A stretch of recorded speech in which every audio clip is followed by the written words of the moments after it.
Okay.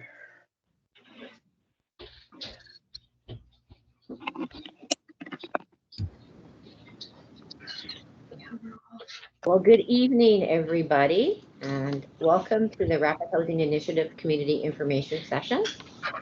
My name is Leah Goodwin, and I'm the facilitator for this evening's session. Before we get started, a few things. Please note attendance. Oh, video. You have to wait.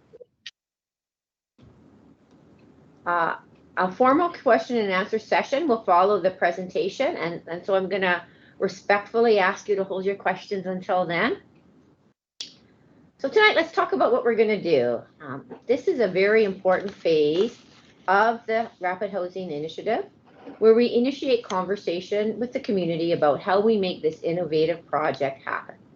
My role tonight is as a public engagement advisor, so I'm not part of the formal project team.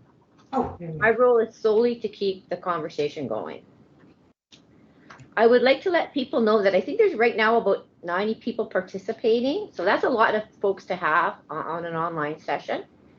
So once we share some opening comments, I'll be sharing with you some protocols for meeting management. I would ask now that participants turn off their cameras when they're not speaking. And that's just to reduce the risk of technical glitches and to improve the experience for all. And it would also be super helpful if you could mute yourself. Let's begin this evening by acknowledging that we are on traditional lands of the Treaty 4 territory, a treaty signed with 35 First Nations across southern Saskatchewan and parts of Alberta and Manitoba.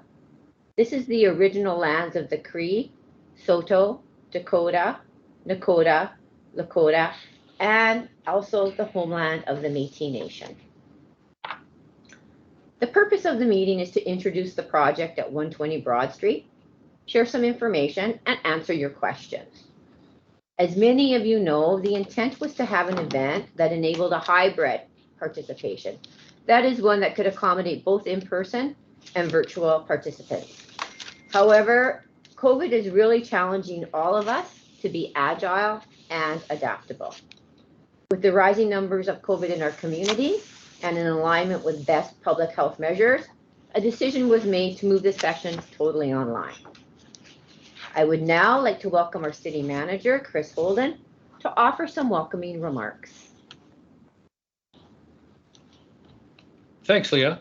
So my name is Chris Holden, city manager here at the City of Regina. And first of all, I just want to thank you and a big shout out to all the participants tonight. I see by just the Teams list that there's over 100 folks. So thanks, first of all, for taking time out of your schedules to participate and show your interest for this project. So we're pleased tonight to share information within the community specific to an exciting project at 120 Broad Street that will result in 29 new affordable housing units for our residents.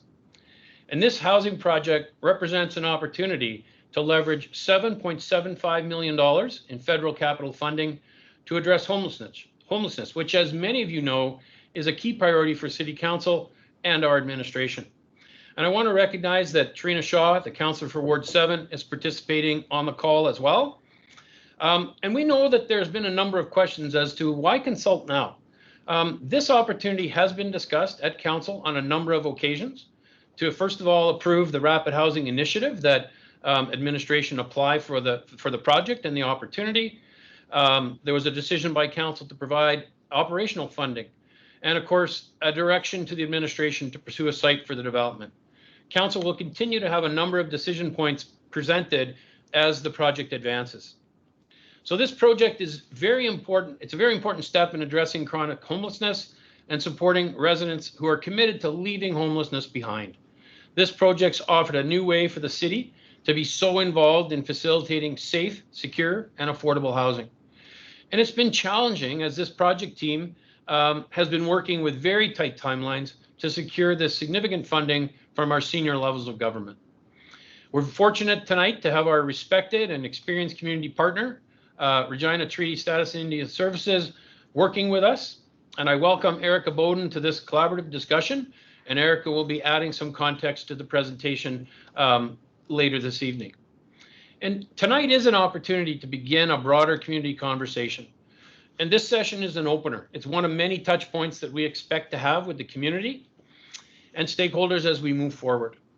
And I know that there have been conversations that have occurred already with stakeholders such as Silver Sage Housing, the Regina Public and the Regina Separate School Divisions, the Northeast Community Association, the Regina Police Service, and Chief Evan Bray has joined us this evening, and he'll be making some comments later this evening as well, and Eden Care.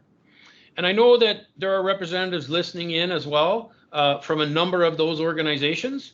And there's also been interest from the local member of parliament and MLA. At the end of the day, all of that involvement, all of that interest really provides for an inclusive community discussion.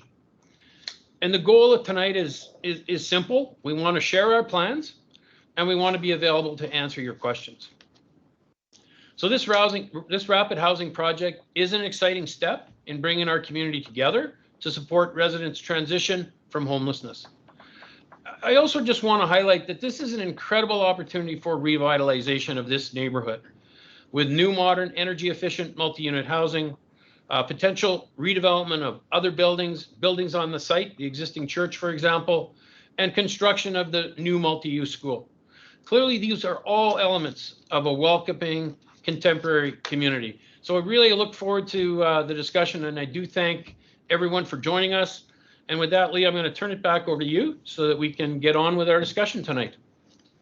Thanks, Chris. We're going to now move to some of the information sharing component. Following that, there will be time for questions. You'll note that the session was scheduled for an hour, but be assured if we need to go longer, we will. So before we dive in, just a few more logistics. There are two ways you can ask questions and provide comments. First, at any time during the presentation, you can type your question into the chat box. So you can see that's that thought bubble normally at the top of your screen. And I will review those questions following the presentation and then direct them to the appropriate staff person.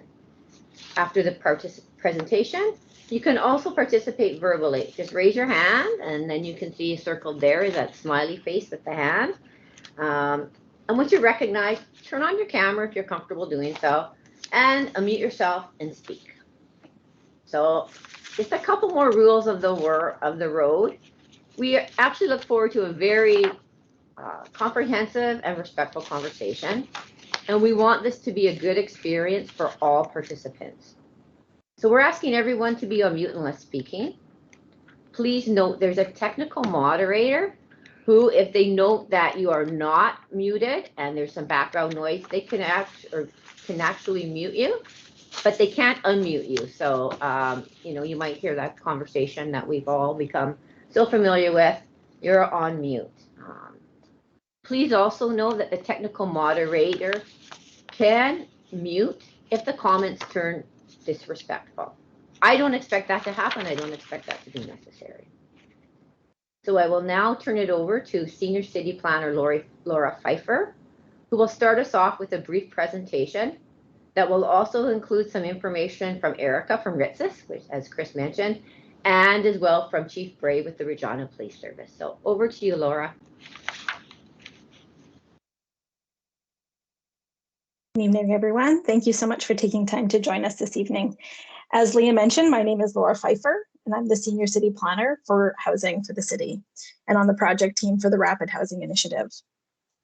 So tonight I'm going to give you a little bit of context for homelessness in Regina, a little bit of information about the Rapid Housing Initiative, information about our project, Regina's project, and some of the next steps. As Leah mentioned, both Erica Baudin from RHI and Chief Bray will also be making some comments during the presentation.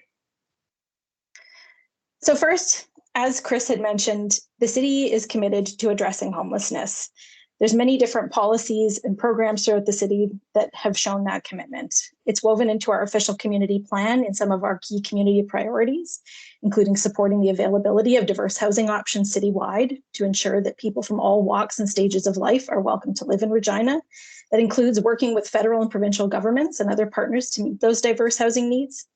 And it's woven through our comprehensive housing strategy and some of our guiding principles, including helping people who are homeless or at risk of homelessness to quickly access safe, affordable, and stable housing.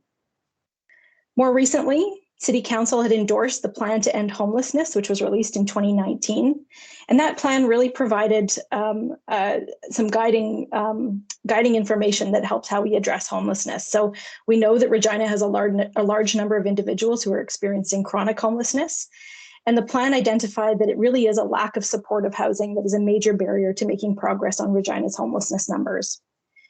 That's reinforced by our most recent homelessness point-in-time count that took place in September that identified 488 individuals experiencing homelessness in our city, which just highlights the overwhelming need for affordable and supportive housing.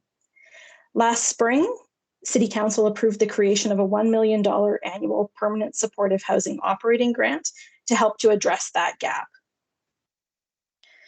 So a little bit of information about the Rapid Housing Initiative and what it is. It's a federal program to support the creation of new affordable housing units across Canada for people and populations who are vulnerable.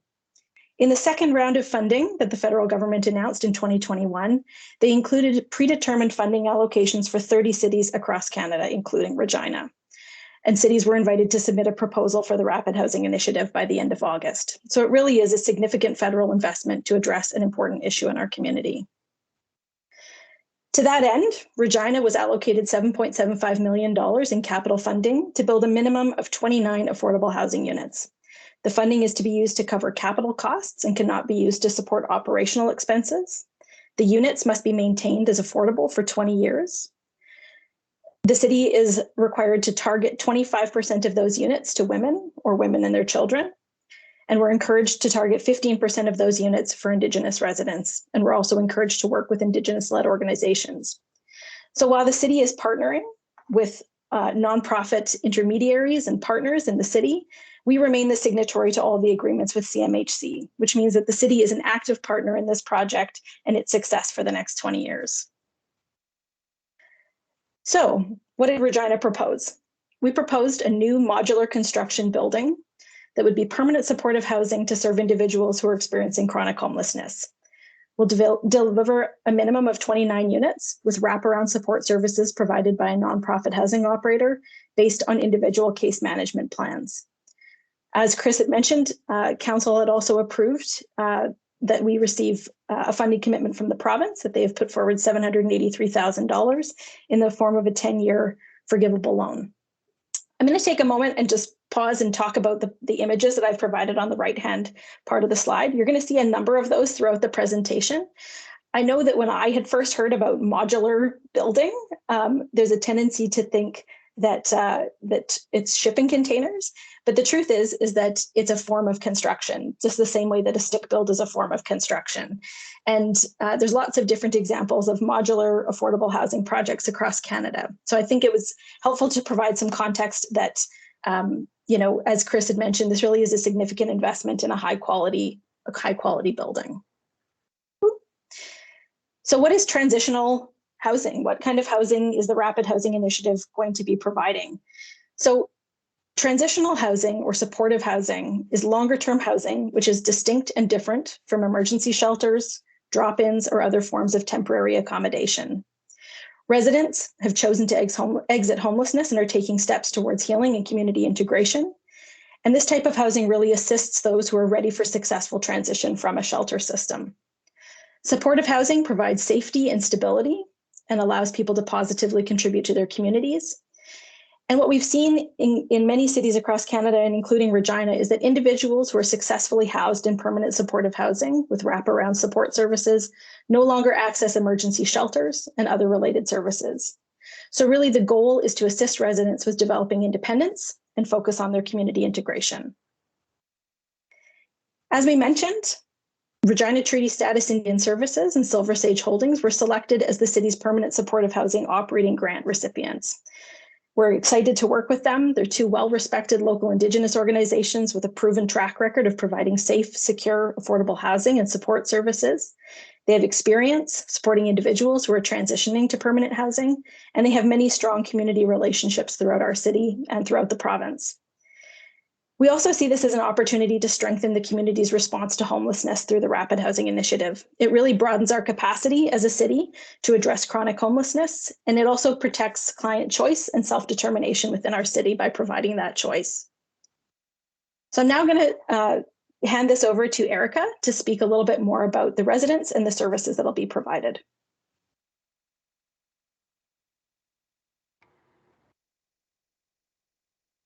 Thank you, Laura. Can people hear me right now? Can I get a couple nods if you can hear me? Yes? Yes. Okay, thank you very much. First of all, I would like to say thank you for the opportunity to meet, even if it is virtual, some of the community members and advocates and champions of both the community as well as these types of projects. My name is Erica Bowden. As they said, I am the Executive Director of the Regina Treaty Status Indian Services. Our organization is owned and operated by the Tetrad Agency Tribal Council, as well as the File Hills Qu'Appelle Tribal Council.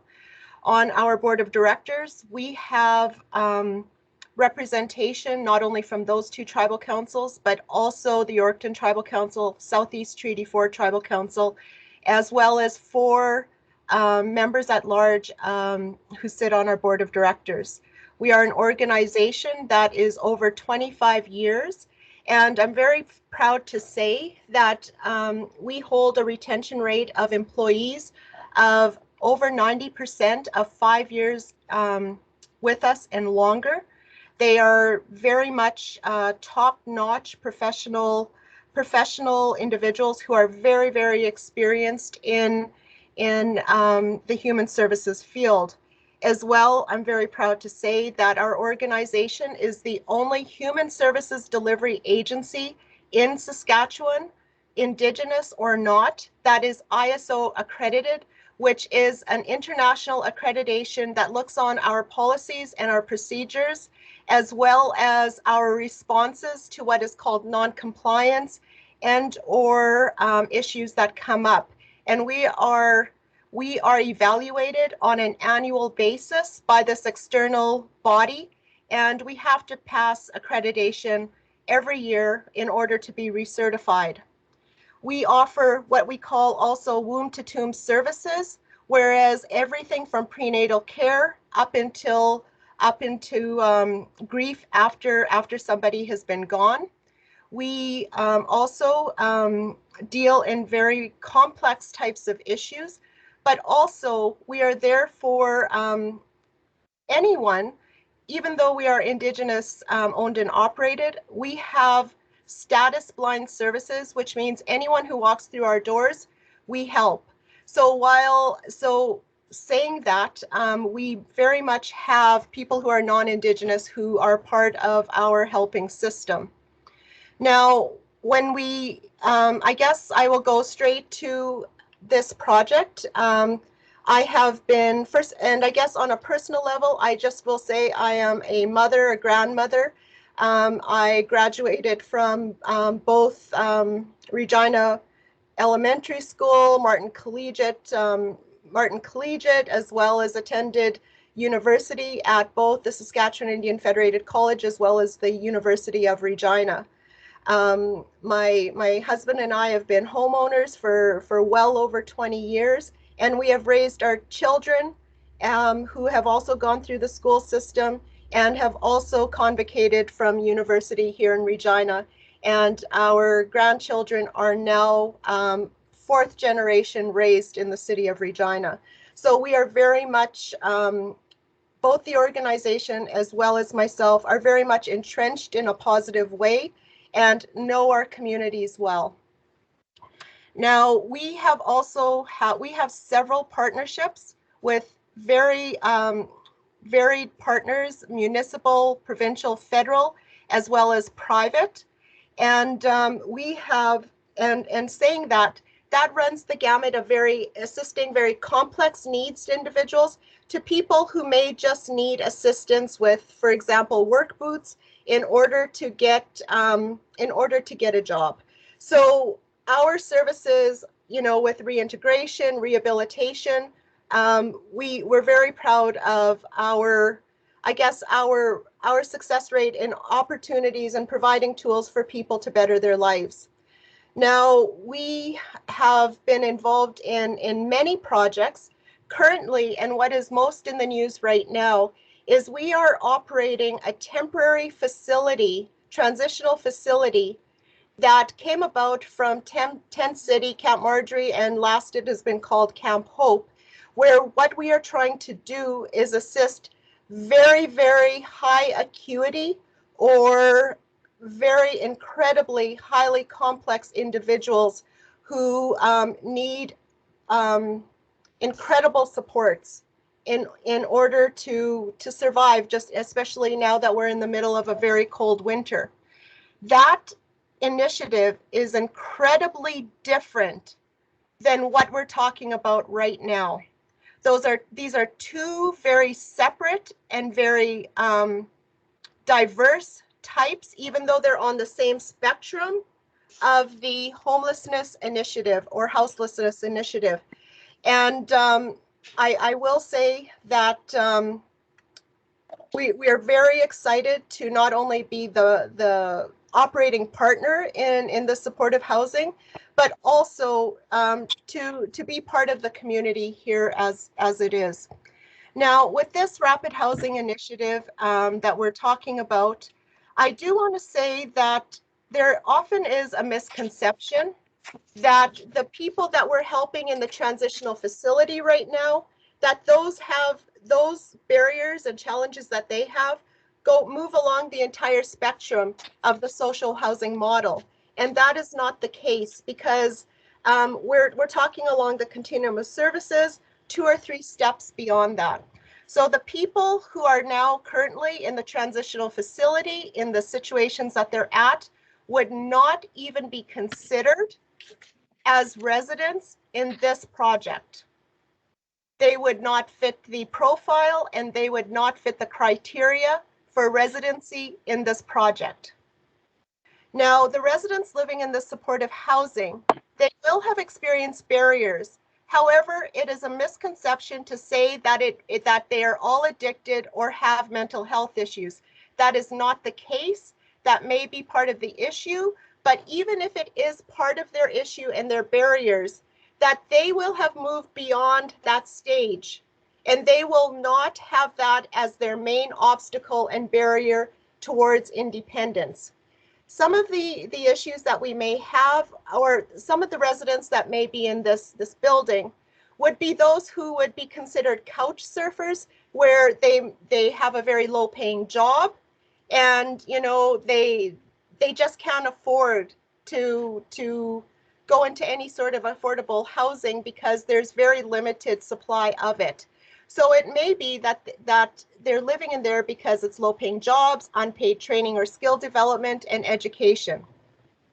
Within these units as well, we're also looking at least 3 of the suites to be family reunification suites, in the sense that these 29 units will be both co-ed. They'll be co-ed, as well as open and welcoming to the LGBTQ2S communities. Now, with that, there may be people that are moving along the spectrum that are looking towards family reunification with children. And that may be part of their case management, where we would offer that supportive housing piece right in the unit. Now, and our goal is also independent living. We will be working with every single client or resident that is in there at least 6 to 12 months prior to them moving in the building. They will have an open file with us and open case management, which means that there is a plan in place for everybody to get where they were, where they're at, and where they're going. Much of the misconception and fear is around vulnerable people.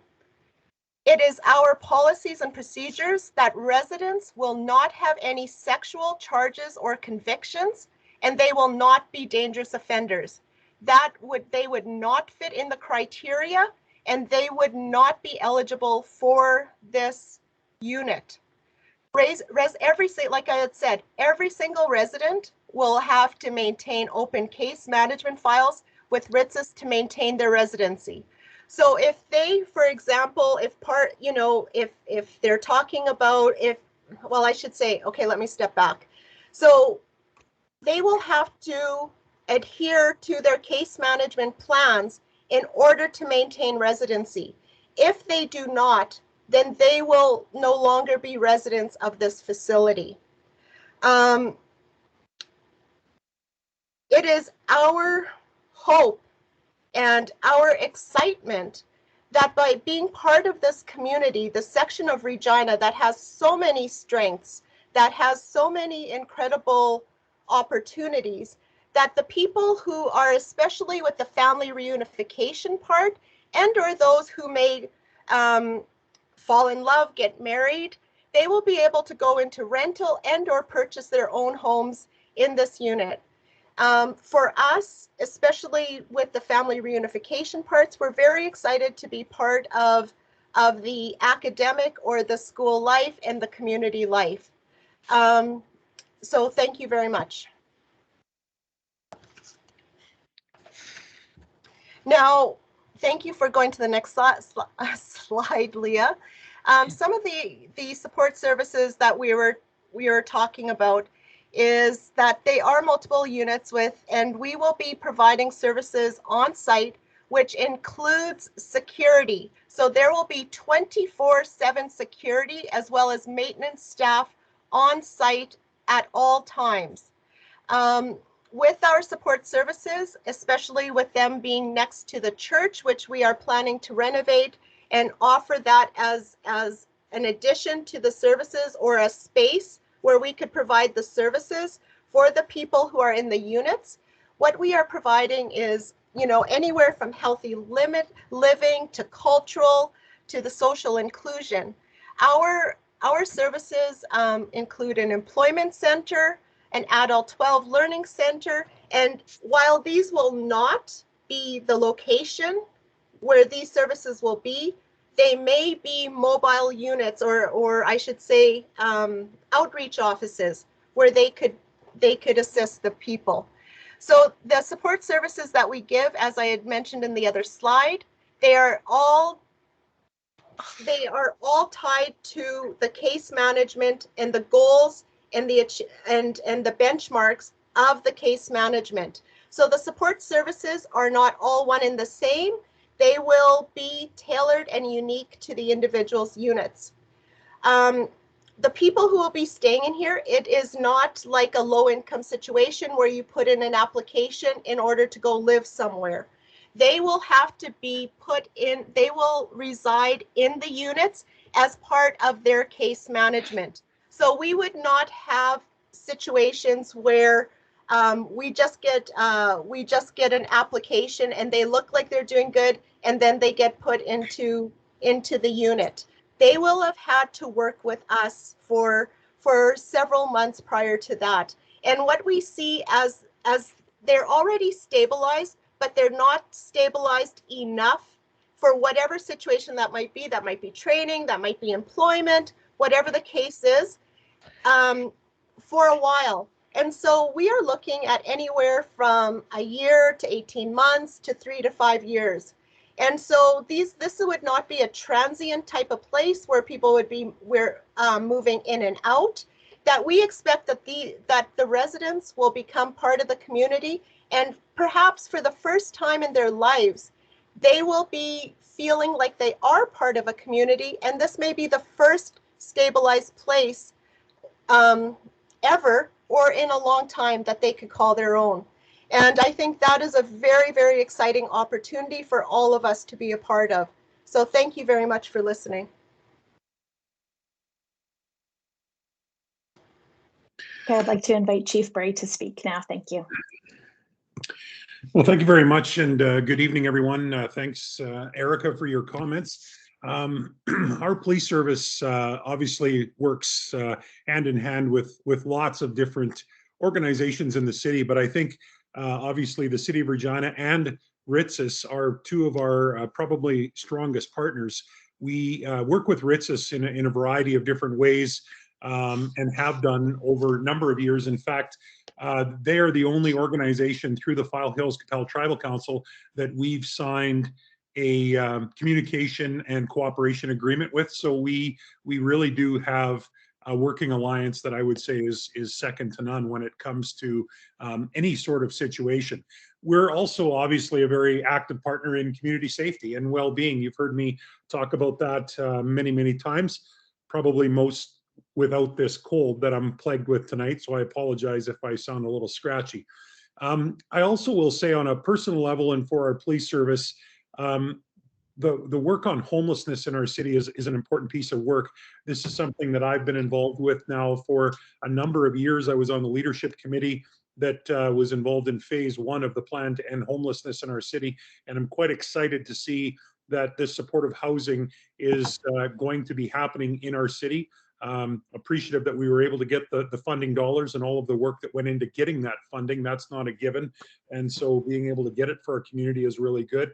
And ultimately, we know that it is very critical to creating safe communities, improving safety and security for the building residents and for our community overall. I can also tell you we've been involved in other evaluations of Housing First programming, for example, that was done. We worked very closely with Phoenix Residential on that program, and it has shown a ton of different positive results when it comes to reductions of calls for service for police, interactions with the police, and ultimately has provided stable housing, a better quality of life, and ultimately a better way to help people that are in need of help.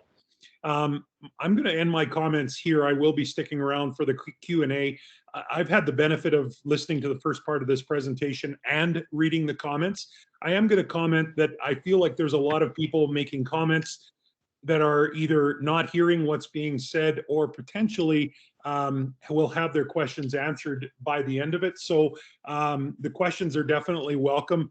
I know there's some people kind of adding their own comments to it, and in many cases, they're not accurate comments. So I just really worry about that, and I want to make sure that people are getting the correct information or listening to what Erica said, and hopefully through the questions and answers, we can ultimately give you a better understanding of what I think is going to be a very positive and important step forward for our community. Thanks. Thanks, Chief Bray. So, following what both Erica and Chief Bray have said, the city, again, is committed to addressing homelessness and the need for affordable and supportive housing. The Rapid Housing Initiative really is an opportunity to align federal capital funding with the city's commitment to permanent supportive housing.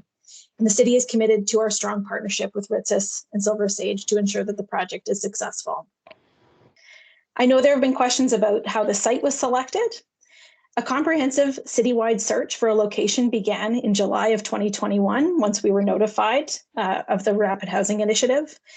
More than 24 sites were evaluated based on the size and configuration of the sites, the appropriateness of the zoning, the condition of the land. As I'm sure a number of people on the call know, some sites can be contaminated from historical uses, the local infrastructure and the ability to actually service sites, as well as things like access to public transit and amenities and services. The site that was chosen for the project is on the corner of 5th Avenue North and Broad Street, just north of the existing Imperial School, where a former church building exists, as well as a parking lot. We know that in the next couple of years, Imperial School will be rebuilt just to, I guess, the west of where it is currently. And we anticipate, though the building hasn't been designed at this point, likely orienting that building along 5th Avenue North, with some courtyard spaces, parking between the new build and the existing building. So just to come back to kind of wrap up what we've been hearing, both from Erica, from Chief Bray, and what we know from the city, is that affordable and supportive housing really are integral parts of creating complete communities. So we've looked at other examples across Canada. We know that the BC Housing Research Centre has noted over 200 projects, supportive housing projects throughout the province that are located within 500 meters of schools that have been operating, some of them for over a decade. The City of Edmonton is currently committed to delivering 900 supportive housing units by 2024, a number of which are located in neighborhoods near community centres and schools. Saskatoon's Rapid Housing Initiative projects are both located in Pleasant Hill Village near an elementary school and seniors housing. And we even know in Regina, and I'm sure a lot of people on the call here know as well, that there are affordable and social housing projects in Regina located deeply rooted within our communities. As has been mentioned, the Rapid Housing Initiative is what it says. It is rapid. So the proposal was submitted at the end of August with an agreement with CMHC signed at the end of November, early December. And we anticipate that over the next year, the site and building design will happen in the first half of the year, with manufacturing and installation of the housing units later in the year, with an aim to have the building constructed with occupancy permits by the end of December. So as you can see, we really are at the beginning of this process with a commitment to ongoing community conversations. So with that, I'll wrap it up and I'll pass it back to Leah. Thanks. Thanks, Laura. I've been monitoring the chat and enjoying the discussion. And, you know, one of the great things, whether it's in person or virtually, we tend to learn from each other. So I'd like to thank everybody who's contributed to the discussion in the chat and for sharing the information. Before we go further, I think there was a comment about a newsletter that went, and I don't know if you can see this, but this is the actual official invite from the city. We know there's a lot of really interested parties in the community that have also been attempting to share information. But the beautiful blue, dark blue and orange with the logos of Silver Sage, Reitsis, and the city of Regina is the official project information piece. And as well, I believe Kevin was so kind as to put a link to the web page in the chat. So I appreciate that. I just also want to recognize there are a number of city councilors also listening besides Councillor Shaw. And so I just want to acknowledge that they're there. And I think I also actually saw on camera the MP for the area, the Honorable Andrew Scheer. So I just want to let you folks know that there's a lot of people who have tuned in to listen to the discussion and to your comments. So before I go to the chat, I do see that Kelly Bell has his hand up. And I'm wondering, Kelly, if you wanted to either turn on your camera or unmute yourself and make some comments.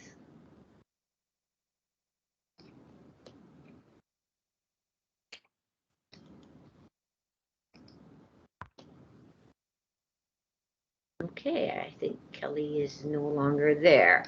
So there were a lot of questions in the chat. And I think if we could maybe just spend a little bit more time just revisiting at a very high level, Laura or Emily, is the process the city used for site selection.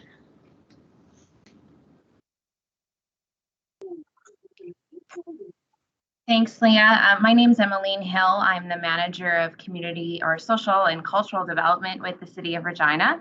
And happy to talk a little bit about the process for site selection for this project. We had initiated an expansive search for sites for the project beginning in July of 2021. We looked at the opportunities for conversion or vacant land, and we looked in every area of the city, from the core city center all the way out to Greenfield. And the process was really guided by key criteria that we had set, which was that the zoning should be appropriate, that the size of the lot really needed to be large enough to accommodate a project like this. We required that there not be any need for cleanup on the site, and then proximity to transit and other amenities. And our experience was that it can be a little bit tricky to find a location that meets all of those criteria. And so it was really, really fortunate. We believe that this site was available and that we were able to secure it for this project. And you know, I think the other thing is this experience is not uncommon in terms of the search for land with other projects that are going through RHI processes. That the size of the land and the requirements that are there really do make it an interesting and challenging process at times. But we feel really fortunate in Regina to have secured this location. Thanks, Emmeline. I'm going to now go to some folks who have their hands up. I'm going to start with Mark Lehman, then I'm going to go to Tara Molson, and then Erica, I've got some questions directed around you about sort of the client group. So Mark, if you unmute yourself, that would be great. I have a couple of questions actually, and I've been in this area for 17 years. I've lived in this community, and I've been waiting for the Imperial School to be done for 17 years, and nothing has done.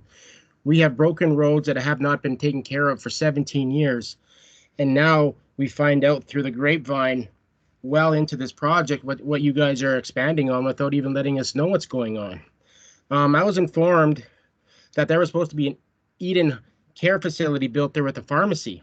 What happened to that project, and why was it canceled, and all of a sudden now this is being built? I don't understand. Autumn, I wonder if you or one of your team members are able to take that question.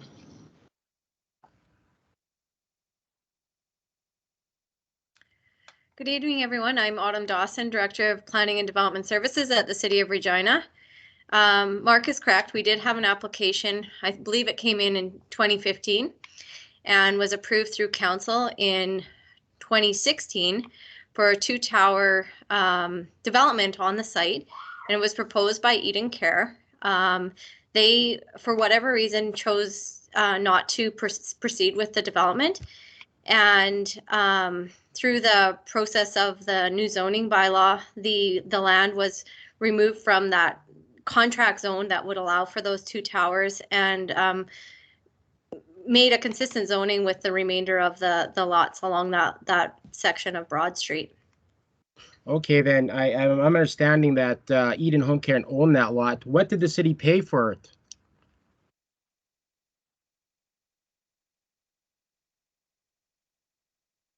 Yep. I'm going to turn that over to Chris. Hey, Mark, Chris Holden here, City Manager. So we're just in the final details of finalizing the transaction.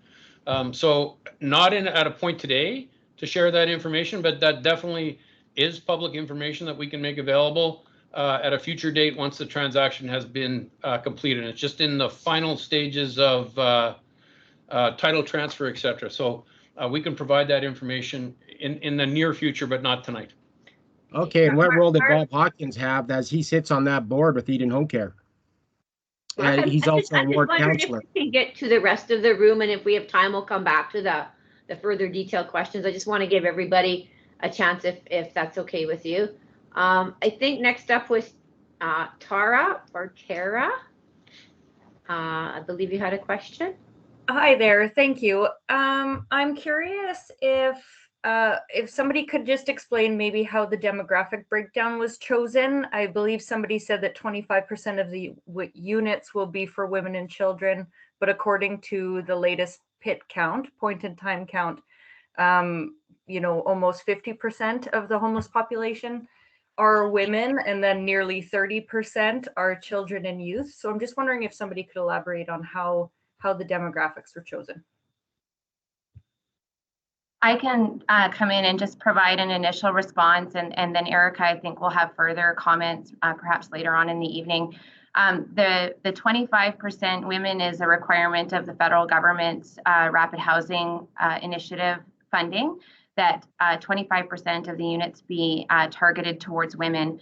So what that means is that we are building in such a way that we can, you know, ensure that women are able to find space within this building, but that if it's not appropriate, if there's not women who choose to live in the building, that we'll be able to still fill the units from other demographics. So it's a target that's set as a requirement of the funding, and then we'll work with RHI in terms of how to actually manage that at this location in a way that works for everybody. Erica, there was a few questions just around the client group and who actually will be there, and what do we mean by things like transitional. I'm just wondering if you might just want to further build on Emmeline's response to that question. And then we're going to move to the Honorable Andrew Shearer, who's got his hand up. Okay, thank you. Thank you for that question. like was said, that is the government regulation within that.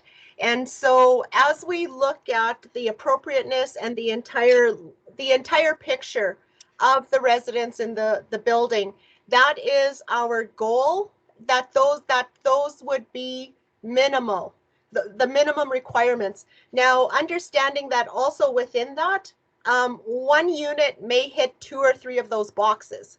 So it's not one will go for the 25%, or one will be women and children, one will be Indigenous. It may be an Indigenous woman with children. So we'll always endeavor to hit the target. I believe with the situation of homelessness, as well as our client group and those that are moving along that spectrum towards independence, that we will have absolutely no problem in meeting those minimal standards. In fact, we know already with the with our client group that would already benefit and would be move-in ready today, that we would definitely be hitting those targets today if move-in was tomorrow. So we are not concerned at all with hitting any of those targets. Thank you.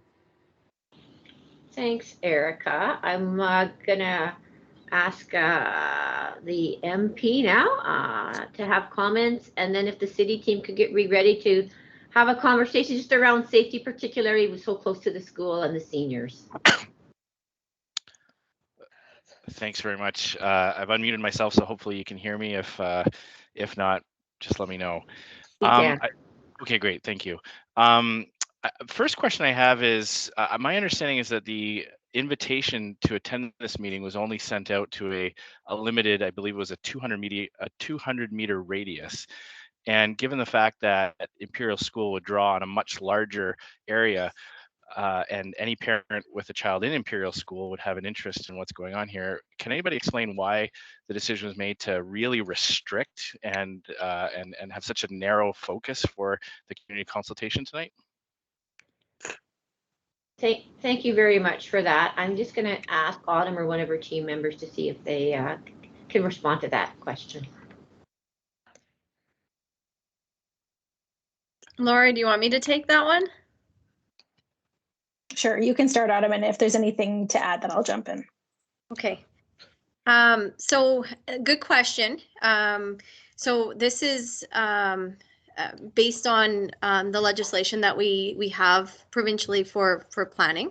The minimum circulation would be 75 meters from the site for any discretionary use or rezoning or anything like that. So we typically take a look around the neighborhood and see if 75 meters would be appropriate. In this case, we thought expanding that to 200 meters around the site would be most appropriate. That gets people notified who are most impacted and would be most likely to pass this by on a regular basis.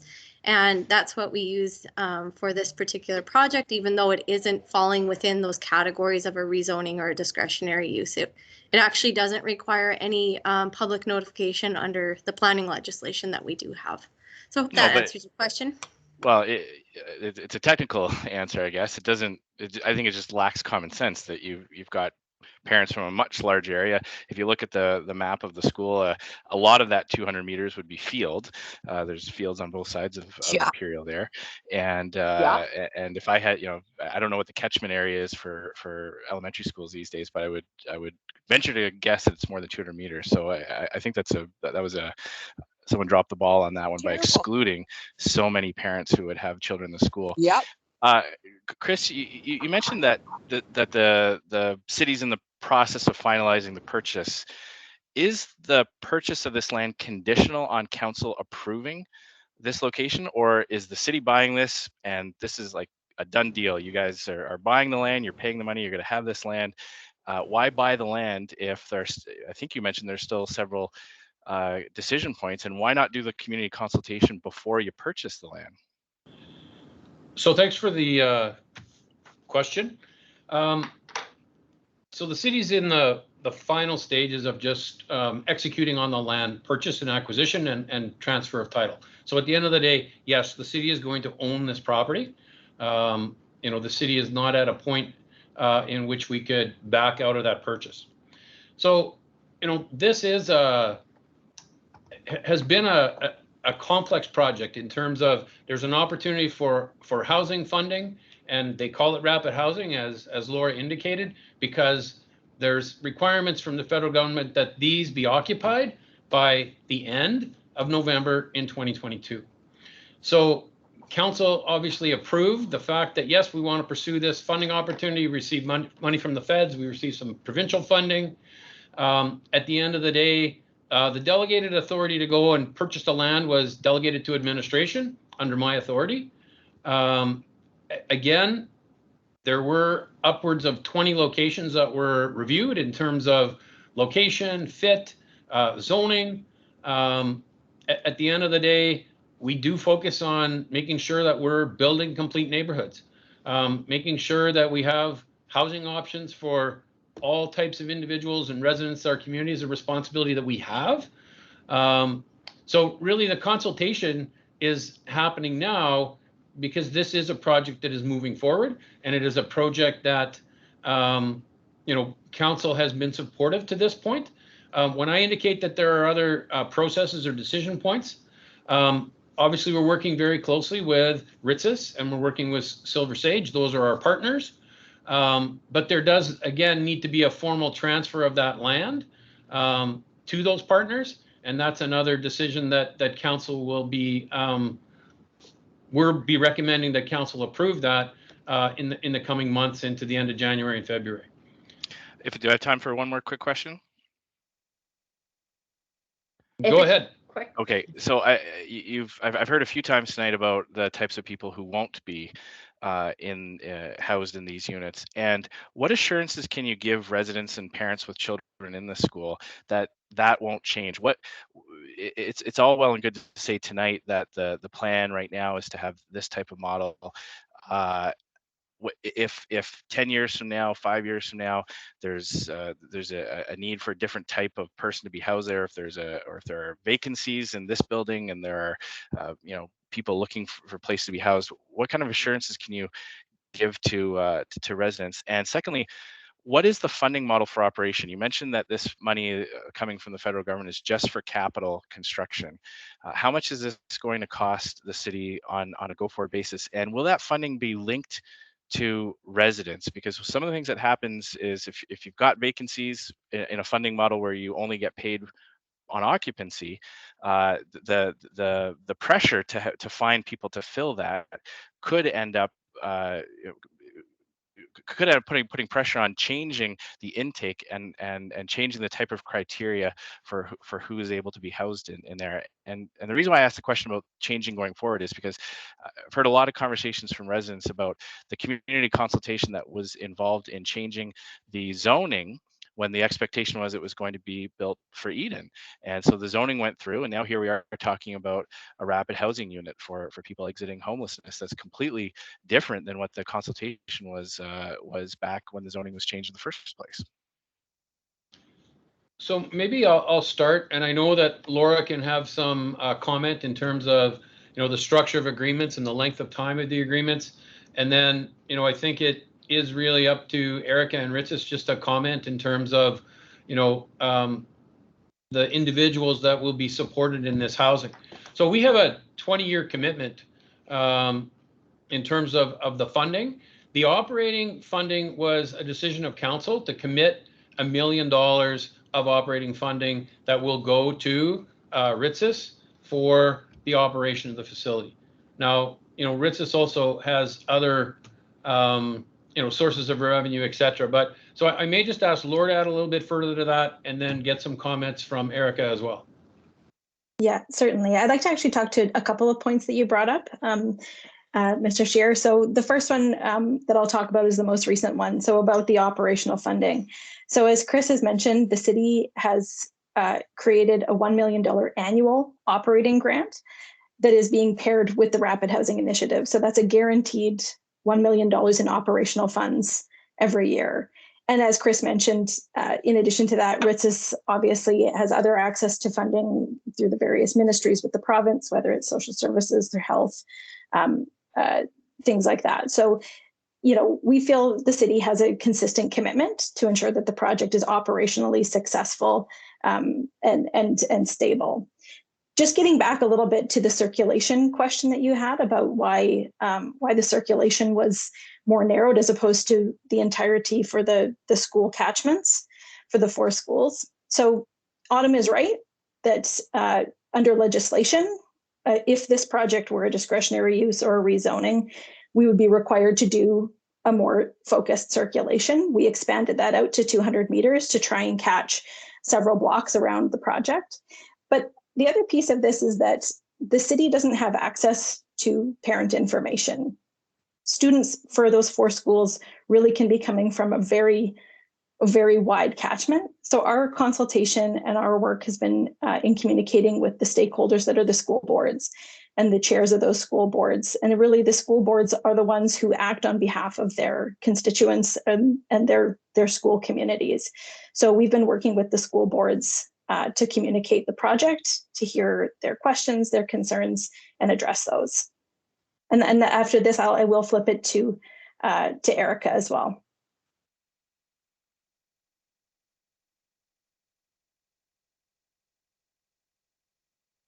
Erica, do you have some comments to add?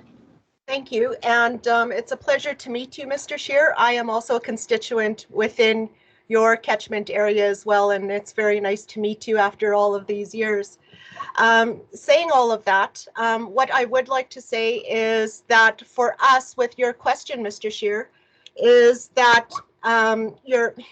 being a government official and elected official yourself, that government priorities, and I assume that's where your question is coming from. Government priorities shift and change, and there are issues that are prioritized and less prioritized, and sometimes client groups or client profiles change over the years. Now, the most that I could say, or the best way that I can answer this question, is that at this point, and in the foreseeable future, with the type of work that RHI does and our mandate that we have, where this is very much important and needed within the continuum of services that we provide to the people of Regina, both Indigenous and non-Indigenous, that we are committed to the second stage housing, and that we will be keeping this client profile and these clients' criteria. So within the next, I can't talk about 10 years, 15, 20 years from now, but as of, right now, the commitment from the city, Silver Sage, as well as us, is that we foresee this project lasting 20 years. It has to, because there's federal guidelines, and that we would be adhering, and in good faith, we will continue on with the original intent. So thank you. Thanks, Erica. Thanks. We're going to move on, and there's been a lot of questions in the chat, and I think most of them have seen them, and just really trying to understand the aspects of safety when this kind of development close to schools and close to seniors residents. And I know, Chief Bray, that in your comments, you offered to speak a little bit further on the issues of safety and what makes a safe community. And I'm wondering if you'd be willing to weigh in for us. Yeah, sure. At the end of the day, we do, our focus on community safety is something that happens throughout the entire city. And we respond not only on a call for service basis, so if people call in to request a call for service, but proactively we do a ton of work as well. I am just going to throw this comment out because I saw someone inaccurately describe this in the comment bar earlier, but this is completely different, and Erica had alluded to this earlier, than the temporary safe shelter that is existing right now in the downtown or closer to the old Sears Clearance Center there. This is completely different than that. There are some complex problems in that site, and Erica and I are very aware of them. But even to that, our police service is working very closely to ensure not only safety in the area for people that live in the area, that work in the area, but also the people that are residents of that site, which again, although there was a comparison drawn in the comment section, that is inaccurate because that is not what this rapid rehousing is going to be about. But, you know, I think just speaking to that, our police service, no different than we do with other houses in our community, which may deal with youth that have challenges, behavioral challenges, or even criminal challenges, and are in some sort of an integrated living environment. We have safe shelters. We have Oxford houses. Oxford House operates basically housing for people that are trying to deal with addictions of multiple different sorts. And so complex housing units exist all throughout the entire city. And our police service is not only aware of all of them, but work very closely with the people that operate those facilities to ensure that we're not only keeping the community safe, but we're keeping the people inside that location safe as well. And so this would absolutely be no different, as we do with our school resources. We have school resource officers that work in all of our schools, and so they focus on the safety of our schools. So do the police officers that are assigned to the various different areas of the city. So maybe I'll just leave my comments there unless there's something more specific. Thank you so much, Chief Bray. I appreciate that. We're going to move on. I just want to remind folks that although the primary way was the postcards that were delivered within the catchment area, there were posters posted at community sites. And I just want to remind folks, and I think, you know, Laura referenced this right from the beginning, as did the city manager, this isn't the end of consultation. This is the start of consultation. So we'll be continuing to have these conversations as we move forward with the project. I do want to call on Alan Stephen. I think he also had, I hope I've got that correct. I think you said you also had a clarification to make. So if you want to unmute and go, that'd be great. Thank you much, and good evening, everyone, and Happy New Year. My name is Alan Stephen, and as many on this call are aware, I'm the Chief Executive Officer of Eden Care Communities. And I want to make a couple comments just to make some corrections first. And then I can sort of tell you where our feelings are. The first one, there has been some chats on Mr. Hawkins, and Mr. Hawkins sitting as a member of the Eden Care Communities board. That is incorrect. Mr. Hawkins does not sit as a director on our board. He sits on affiliate board and our foundation board, and had nothing to do with the decision that we made. And in fact, we management made a recommendation to the council, or to our board, prior to even any knowledge of what was going on the sale of this property. We originally purchased the former Zion United Church to be used as a hybrid long-term care, special care, personal care, and supportive housing home of 2 towers that you've heard from the city planning staff. Over the past few years, in consultation with the Ministry of SAS Builds and Procurement and the Ministry of Health, determined that this site was probably not a site that they could see based on the new requirements that they had for long-term care. So that's where we made the determination to sell, and the board then gave management and me the ability to sell the property, which we have. As far as a lot of the questions on risk and safety, we do have a campus, the Regina Lutheran Home Campus, which has a 62-bed special care home. It has a 50-bed supportive living and independent living, and we have Saplings, which is early childhood education. So it's a fairly significant campus. And we are an integrated, community-based inclusive, and innovative organization. We work very closely with the community, and we work very close with our supporting services, including Chief Bray's police services. We do have supportive housing in various locations of the city, which are integrated, which are very much inclusive, working with all segments of our society, people with various diverse abilities, through to people that have challenges in maintaining housing. And those programs are very, very successful, as long as you go in with the attitude that everyone deserves a chance of a life worth living with meaning and purpose, and we all support behind that. So we see this as no greater threat to our neighborhood, to our care partners, to our residents, to our families of those residents, or to our children than anything else that is in the city. And so we have no challenge as a neighbor. In fact, we're actually looking forward to it because it'll give us yet another opportunity for us to not only integrate with this program, with these residents, but also as a continued integration with the school in the area. So I'm hoping those points will help clarify where we are as Eden Care Communities. Thank you very much. Thanks, Alan. I'm going to quickly go to Carla, but I just want to note that we are well past the 7 o'clock hour. I know that there's a lot of similar concerns and similar questions, and hopefully we're getting around to most of them.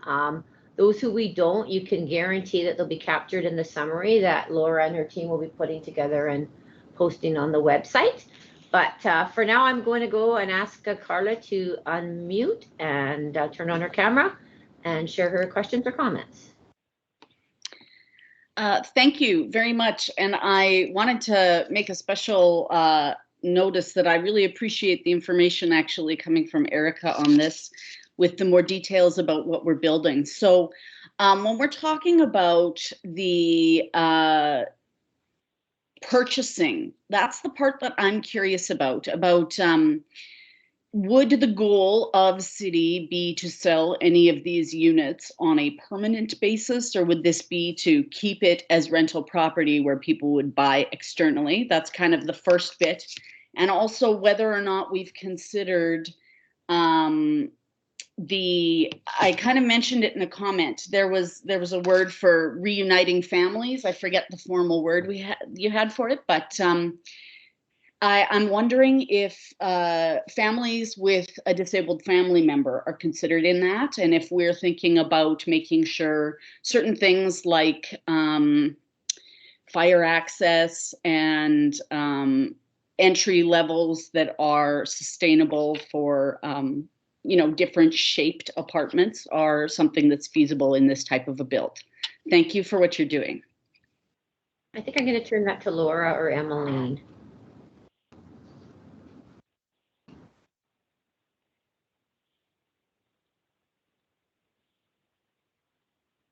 Hi, so I think I can probably start, and then if anyone else on staff wants to come to add additional information, they can.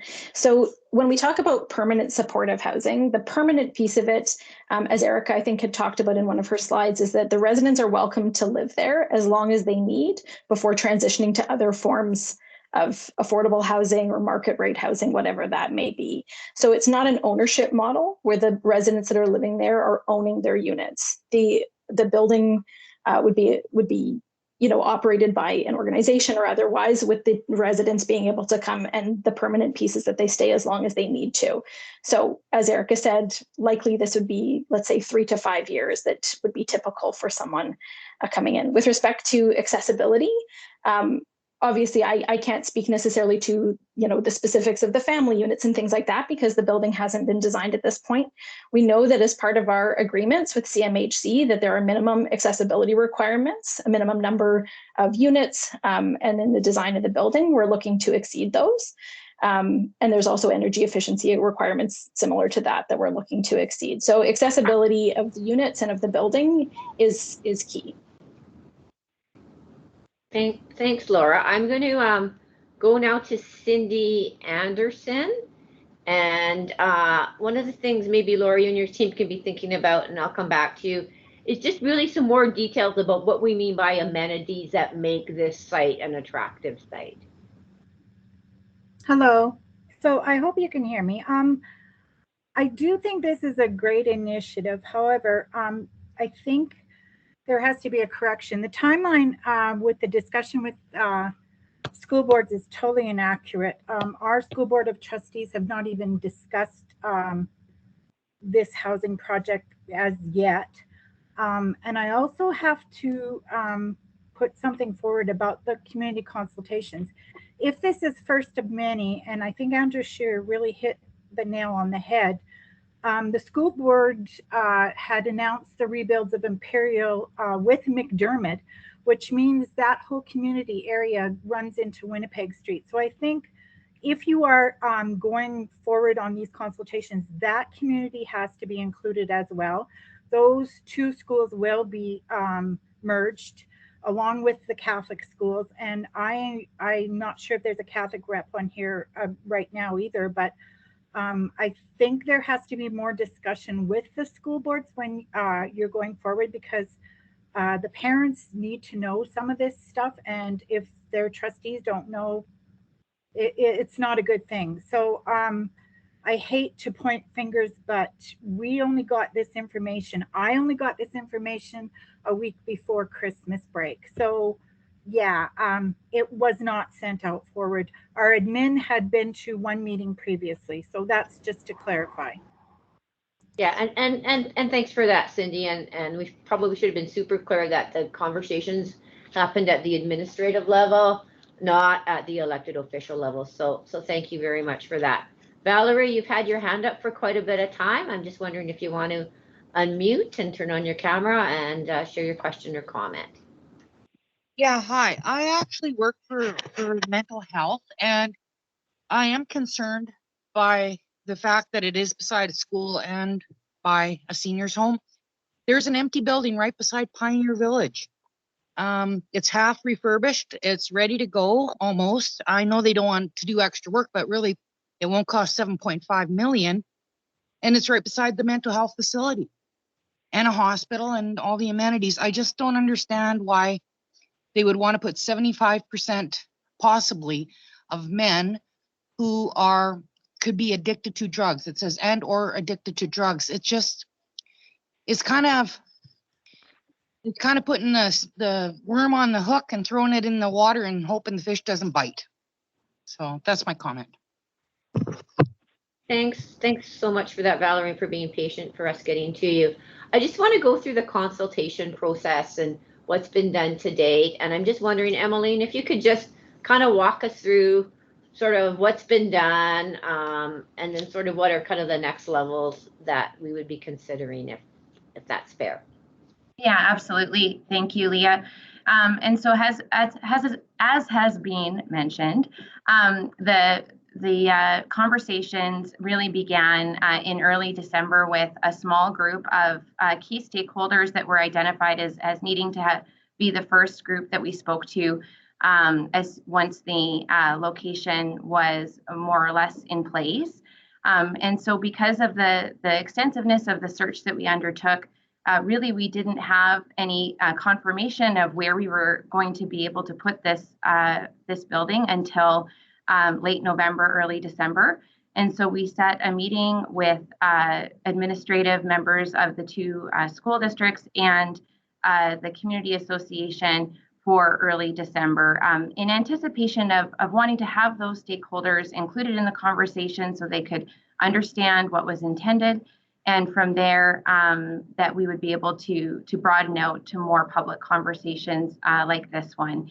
As we've said, there's an intention to begin here and then to continue to have these conversations throughout the life of the project to ensure that community is heard, that we're able to answer questions, and that there's opportunities to influence things like the building design, ensure that landscaping is appropriate to meet the community's needs, wherever we can find flexibility to respond and to continue to have those conversations. So this is the first conversation of many in terms of how we plan to proceed here. Okay, and I think Chris also has a few comments to add to that. So just further to, the consultation approach, I do want to be clear so that I'm not misleading folks in terms of council and their approvals. So, council definitely has looked at the importance of housing. And yes, they approved the administration to pursue the application so that we could leverage the federal funding and the provincial loan. And of course, council approved that we look for a partner to enter into, a relationship with for this project. In terms of the actual site, that was the administration that took direction to say, go find a site. We found a site, we purchased it, and we believe that this is a site that will work well within the community. Council will have a decision to make about obviously transferring ownership of the site for this project. But council did not approve this specific site. So in fairness to Councillor Shaw, the ward councillor, and the other councillors and mayor that have been involved in providing direction to the administration, councillors are not the ones that said, yep, great location, administration. That's work that we've been doing. And, I think Laura's done a really good job of outlining some of the challenges that we faced in terms of trying to find a location that would work for the project, that would enable Silver Sage and Ritsis to partner with us to put a viable project forward. And we believe that a lot of the concerns that are being presented tonight can be mitigated and can be managed. So fully appreciate and understand the concerns that are being put forward. But we will work with the community as we move forward to make sure that, and Chief Brea has highlighted it, that the safety and security becomes a priority from the onset of this facility opening for the community, the school, the seniors in the neighborhood, and of course the residents that will live in this housing initiative. So just wanted to make sure that I wasn't leaving the impression that council had made the decision on this specific location. Thanks for that clarification, Chris. Nick, I know you've been having your hand up for a while, so if you're still hanging on, if you want to turn on your camera and unmute yourself, please feel free to do so. Yeah, that's okay. Thank you.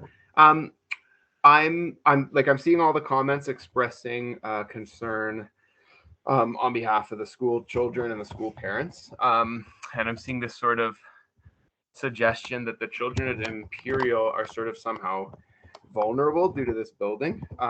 But I'm a teacher at Imperial, and so I wanted to bring a different perspective. This fear, I think, really misses the fact that the people who would benefit from this building actually are members of this community, not something somehow outside of it or threatening to it. So especially or specifically from my perspective, school children would directly benefit from this building, as well as their parents and family members. So as a teacher, I have to protect student privacy. So I can't talk, and I won't talk about specific situations I've been told about by my students, but I will talk about generally about the type of situations that at any time you might expect would be faced by many students at Imperial. So there would often be students at Imperial who might have a mom who is trying to leave an abusive relationship, or there might be students at Imperial at any time who are couch surfing because parents lost housing situation for some reason. And so they don't get a good sleep and they're not ready for school. Or there would often be students who don't have an ongoing relationship with dad, or whose parents pass away at a young age, all due to sort of various poverty-related barriers to health or struggles with substance use or whatever the case might be. So in all those cases, from a teacher's perspective, those students will experience very serious barriers to education and as well as health risks and other harms. And yeah, so those challenges already exist in the community, but the problem is that they don't have anything to help them. And there's this misconception that these people are dangerous, but that's a misunderstanding, because if those parents could get supportive housing, then those problems can improve for those students. So I just wanted to bring that teacher perspective, and I find it very puzzling to frame this as the students and the parents against this kind of project, because yeah, as a teacher, I would want to see many more projects like this located near a school, not fewer and farther away. That's my professional experience. And I felt that piece was missing from the conversation here. Thank you. So thank you for that. And I think one of the great things I've learned about public engagement is it's also an opportunity for all of us to learn from each other. So I've taken away some learnings, and I'm hoping other folks did as well. I see one more hand came up, Diane Anderson. If you want, and then that'll be our second last question, because I do believe the counselor has one final question that she wants to ask. So Diane, go ahead. Thank you. I've been a homeowner in the neighborhood for 20 plus years. I greatly support the concept in regards to support for individuals in need, especially geared towards mental health. I just question the location. This is planned for an intersection beside a community school and a senior's home. What action would be taken place to keep the safety of the neighborhood, the students, the residents? From my understanding, there's previous discussion in the past about housing by the stadium, and that was sold to us when they were building the new stadium. Whatever happened to places that had more room? The housing in this neighborhood's getting very condensed and overpopulated already, with the number of duplexes popping up with the new builds and with the apartments we currently have already. Thank you. Thank you for that, Diane. I'm going to just ask Autumn to provide some context to that comment, and then I believe we're going to move to Councillor Shaw. Yeah, thanks for the question. There's many places to build in the city, obviously, and we did an extensive search for the right location in the timeframes that we were given for this project. But that's not to say that you're not right, Diane. There's lots of opportunities to meet our intensification goals from our official community plan, and to assist in other areas of the city where there may be other needs for this type of housing or other, and amenities, and contributions to our goals of having complete communities. So we are working with community partners and other developers, and even within city lands themselves, to see where there may be other opportunities to address needs within our community. Thank you so much, Autumn. Councillor Shaw, I know you're on the line, and I know you have a question or a comment, and I'm just wondering if you'd like to offer it.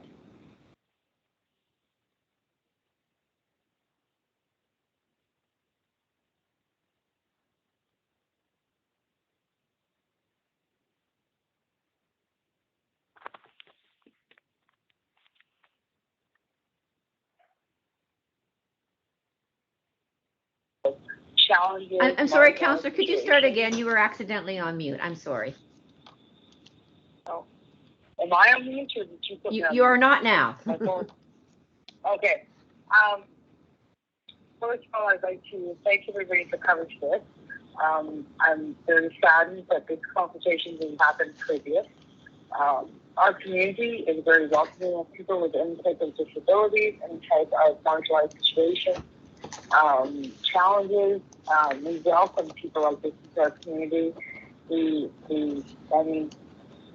I spent many hours on the doorsteps of people donating feedback.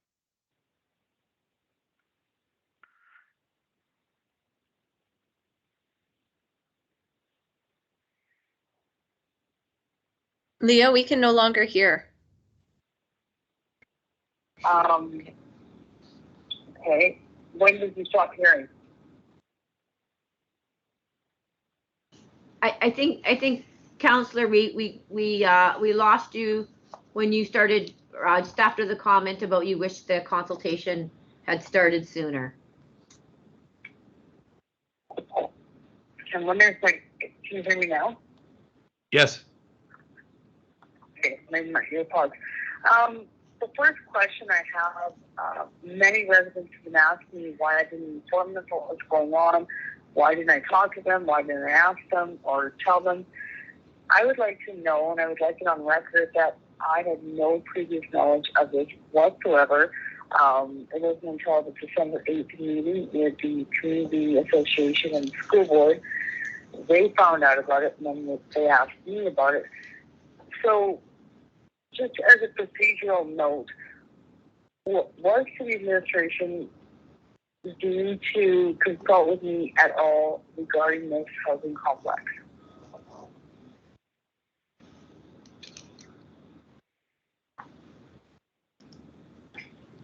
So, Councillor Shaw, if I heard the question, it's obviously administration didn't give you, advance notice of what was the intention for the site, so that, and I'll be straightforward. You felt blindsided, if I can use that language, and that, I'll be honest, that was a miss on the administration, that we should have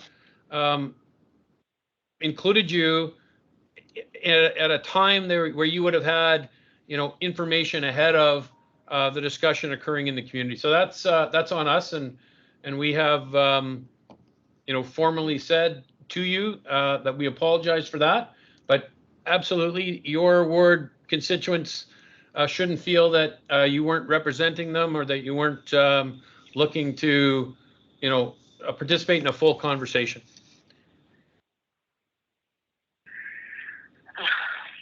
Okay. My next question is, did anyone consult, and I'm not sure if Alan is still on the phone, did anybody consult with the families of Eden Care, any of the residents there that live there, and what their thoughts were on this project moving forward? So, Councillor Shaw, no, I don't believe we did. I mean, obviously, the city bought the property from Eden Care. Eden Care had an understanding of what the intention was for the property. But in terms of speaking directly to residents or families of the Eden Care facility, no, we did not. So, is Erica still on the line, on this phone call? But yes, Erica is. So I have a question for Erica, maybe Chief Brave, I know the answer, I'm not sure, but so people are wondering, Erica from Rich, how many of these homes, or has Rich ever done something like this before, besides what they've done with Camp Marjorie and housing at Easter Housing at the warehouse district? So Erica, the question to you is what's Rich's experience in doing this kind of work in the community? Thank you very much, Leah, and thank you very much, Councillor Shaw, for that question, because it allows us to highlight our experience and our knowledge in this area. First of all, no, we have not, because this is actually the first second stage housing initiative within the city of Regina. So while I say no, nobody else would have this experience as well. With our housing, the experience we have with housing individuals as part of our wraparound services, not only does our organization have in excess of 30 plus units, but we also have partnerships with Silver Sage Housing Corporation, where we assist with those clients as well, or pardon me, with those residents as well. So nobody right now has that experience, and we feel very fortunate in order to be part of this process. Now, hopefully I've answered that question, but in case I don't have another chance to speak tonight, there is just one thing that I would like to say in case I don't get to speak again tonight. I am reading the comments, and I just have to say that I'm very concerned about the messaging towards mental illness as well as addictions. It's very much, the language in the messaging is very much stigmatizing people who may be encountering those types of issues. And my message is to those who are already in the community, because if the people believe that already in this area of the city, there are not people who deal with very serious drug and alcohol addictions, as well as mental health issues and mental illness issues, that in fact, that is not the case. And we are saying that within these units, that will not necessarily be the case with each and every individual as well. But my message is to those who are on this call that for reasons such as this kind of shame that I'm seeing on here, is that you belong. You belong in this neighborhood as well as anybody else. And if you are couch surfing right now, and if you require assistance when our building opens, please contact us now, and become part of the residents who will be in this facility, because we always work from no shame, blame, or guilt. And we don't stigmatize anyone who has mental health or addictions types of issues. So please, if you're triggered by these comments and some of how you feel perhaps you're being targeted by individuals who are making these types of comments in here, please reach out to your mental health therapist, your psychiatrist. Please talk to somebody who can support you so that you know that you are loved, that you belong, and that you are part of this community. So thank you very much. Erica, I want to thank you for that, and I also want to say that I think you've raised the confidence of a lot of people about why RHI is the right service partner to go down this journey with the city. So thank you. I just know, and I apologize, Mark Doherty, I see that you're on the call and you want to say a few comments, and given that you're the MLA for the area, I would like just to turn the floor over to you, and then I think perhaps send it to the city manager to close off the conversation. Thank you, Leah. Can everybody hear me? We can, Mark. Okay, excellent. I'd like to thank everybody, number one, for the opportunity for the community to have an opportunity to speak on this issue. I think we've recognized full on that this was missing. This is an opportunity for the community to come forward with their concerns and their questions and their issues. And we noticed full well that I mean, some of the comments might be construed as a little bit off topic, but full well they had an opportunity to speak. So, as I said, this is important for the community to speak, and there's been mention that they'll have another opportunity. And I think that's vitally important, knowing full well that there's going to be a new school. I mean, I've been involved from the start on that project, thinking about what where they should go and which schools will be in the catchment. And everybody has made some very good comments. This is McDermott, this is Imperial, this is St. Michael, and St. Peter. So that's a very large catchment area. So when we talked about 200 meters, could have gone farther. So, but I didn't hear, I don't think Andrew Scheer heard, I don't think any of the elected people heard about this until it was too late. So maybe it isn't, maybe it is, but we certainly got a number of constituents emailing and phoning our offices wondering what was going on, and we could have been helpful. So knowing full well that there's been, people have said that, they're sorry and away we go, but we can help. We can help with these conversations. Anyways, I think on behalf of the community, we look forward to, again, engaging in these conversations, and we look forward to further discussions. So I'll leave it there. But again, this is a start. Thanks so much. Okay, before I hand it over to Chris, I know there's been some questions in the chat. Yes, we will be making a summary of the comments and chats available as well. I think we said earlier, this session has been recorded and we will make it available publicly. So over to you, Chris. Thanks, Leah. And first of all, I just want to thank everybody for taking time out of your busy lives and giving up a major portion of your evening tonight to share your thoughts with us. You know, Leah said it best, I think, that, you know, we have learned from each other tonight. I can tell you as city administration, yeah, I think there's some things that we could have done a little bit differently, and some of those have been highlighted. You know, we have a number of individuals on the call from various organizations. And what I'm hearing is, you know what, we could have helped you. We could have been better champions for the project if we had some preliminary information. So I think that's a point well taken by administration. I also think that, yes, we could have broadened our catchment area. You know, we know that the new school development is not just a replacement for Imperial, but it's for the broader community. It's an exciting project.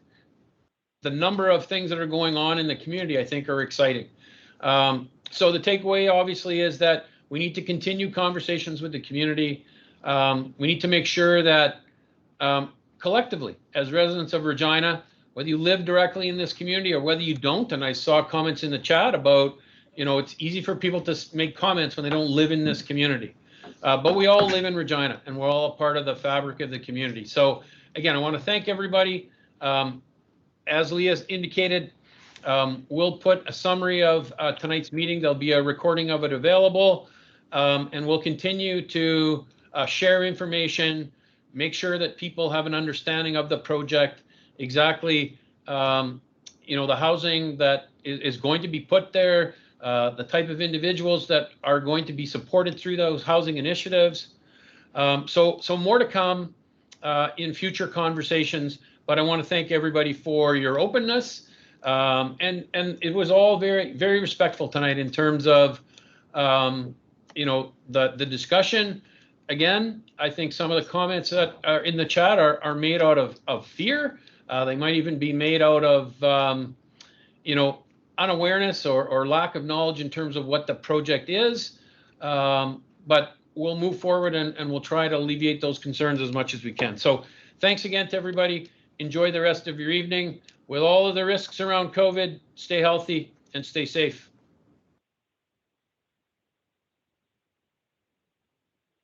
Thanks, folks. And for further information and to stay up to date, I'll go to regina.ca/rapid housing. Good evening.